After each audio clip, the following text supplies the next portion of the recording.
కాంగ్రెస్ వాళ్ళు వచ్చిన తర్వాత 2 లక్షలు రుణమాఫీ అని చెప్పి 2 లక్షలు రుణమాఫీ అయిందానే? కాలేదే ఏమైంది? ఏం అంటాను కానీ అయితే ఇక అంతేనా? ఆ, ఆ. ఆ. ఎట్లుంది పరిస్థితి ఎట్లుంది?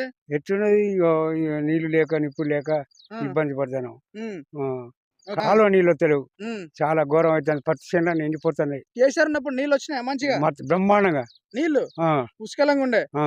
ఇప్పుడు ఇప్పుడు నీళ్ళు లేక ఏం లేక ఒక పత్తి చేను నిండిపోతాను నీళ్లు కడతాను సార్ ఒకవేళ కేసీఆర్ మళ్ళీ నిలబడితే గెలిపిస్తారా కేసీఆర్? గెలిపిస్తామండి గెలిపిస్తాం కాంగ్రెస్ వాళ్ళు మంచిగా చెప్తా ఉన్నారు కదా, మరి ఏమైంది కాంగ్రెస్ వాళ్ళ పరిస్థితి? ఏమో ఇక మరి అర్థం అవుతుంది సార్ వాళ్ళ సంగతి అంతేనా? ఆ.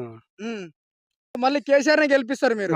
కేసీఆర్ గెలిపిస్తాం సార్ ఎందుకని ఏమేం చేసిండు కేసీఆర్? కేసీఆర్ సీసీ రోడ్లు పోసిండు డామర్ రోడ్లు పోసిండు డబుల్ బెడ్రూమ్లు ఇచ్చిండు నీకు పెన్షన్ వస్తుందానే? పెన్షన్ వస్తలేదు అయ్యా వీళ్ళు అన్ని చేస్తామని చెప్తా ఉన్నారు కదా కాంగ్రెస్ వాళ్ళు. వాళ్ళు చేస్తారు కానీ ఏది చేసటం లేదు ఏది కనిపిస్తలేదా?